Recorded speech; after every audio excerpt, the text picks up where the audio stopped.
Part 3. Di tempat di mana awal Angga dan Ratih dekat, Angga pun meminta kepastian suatu hubungan berpacaran, akan tetapi Ratih menolak dan sangat tidak setuju akan suatu hubungan berpacaran dengan dalih untuk saling mengenal. Setelah mendengar penjelasan Angga yang sebentar lagi lulus kuliah dan akan menikahinya, akhirnya Ratih pun luluh dan mau berpacaran dengan syarat harus menjalani 6 peraturan yang diberikan.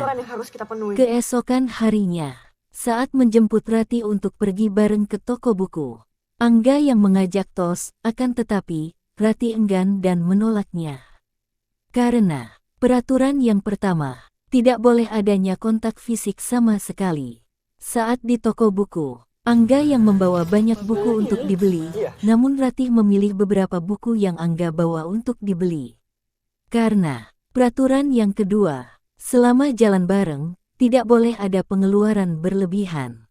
Di waktu subuh, Ratih yang selesai sholat subuh, menghubungi Angga untuk memastikan Angga tidak meninggalkan sholat wajib terutama sholat subuh. Karena peraturan yang ketiga, tidak boleh tinggalkan sholat wajib. Akan tetapi, Angga yang sulit bangun di waktu subuh, masih sulit untuk menjalankan peraturan tersebut. Di satu kafe, Angga yang dan Ratih mengerjakan tugas-tugas kuliah bareng. Karena peraturan yang keempat, harus produktif urusan kuliah dan cepat lulus. Angga pun menjadi bersemangat mengerjakan tugas-tugas kuliah agar cepat lulus dan menikah dengan Ratih. Di saat mengerjakan tugas-tugas kuliah, Arya melihat Ratih berduaan, menelpon Ratih untuk memastikan itu Ratih. Akan tetapi Ratih yang hendak mengangkat telepon dari Arya dilarang oleh Angga, dikarenakan Angga cemburu sehingga membuat peraturan yang kelima. Jangan memberi celah untuk orang lain. Saat Ratih berkumpul dengan teman-temannya, menunggu Angga yang hendak menemuinya, Ratih bercerita akan hubungannya dengan Angga dan mengungkapkan peraturan-peraturan yang dibuat dan yang terakhir. Peraturan yang keenam ternyata, tidak boleh ada orang yang mengetahui akan adanya hubungan.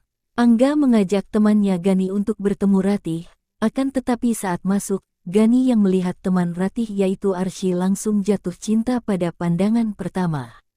Gani pun langsung menyatakan niat baiknya untuk melamar dan menikahi Arsy. Setelah pertemuan dengan Angga, Ratih pun menanyakan pendapat dari sahabatnya tentang hubungannya dengan Angga. Akan tetapi sahabatnya kurang setuju akan adanya hubungan seperti itu.